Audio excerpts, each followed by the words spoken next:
আসসালামু আলাইকুম, লিপি কুকিং কিচেনের আরও একটি নতুন ভিডিওতে আপনাদের সবাইকে স্বাগতম। আজকে আমি রান্না করব কই মাছ মাটির হাঁড়িতে। চলুন আপনাদের সাথে রান্নাটা শেয়ার করি। কই মাছ মাটির হাঁড়িতে রান্না করার জন্য এখানে আমি নিয়ে নিয়েছি কই মাছ। এখানে আমি নিয়েছি শুকনা মরিচ বাটা, রসুন বাটা আর জিরা বাটা। এখন এখানে আমি দিয়ে দিব পেঁয়াজ কুচি, পরিমাণ মতো দিয়ে দিলাম পেঁয়াজ কুচি। এখন দেব স্বাদ মতো লবণ, হলুদ গুঁড়ো আর ধনিয়া গুঁড়ো। দিয়ে দিলাম পরিমাণ মতো ধনিয়া গুঁড়ো,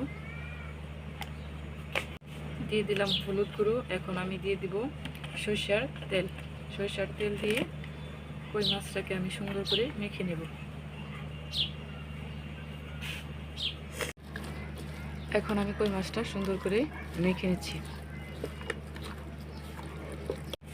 কই মাছটা আমার সুন্দর করে মাখানো হয়ে গেছে। এখন আমি যেই মাটির হাঁড়িতে রান্না করব সেই মাটির হাঁড়ি এখানে আমি নিয়ে নিয়েছি সরিষার তেল। মাটির হাঁড়িতে আমি সুন্দর করে সরিষার তেল মাখিয়ে নিয়ে নিয়েছি। এখন এখানে আমি দিয়ে দেব কই মাছটা।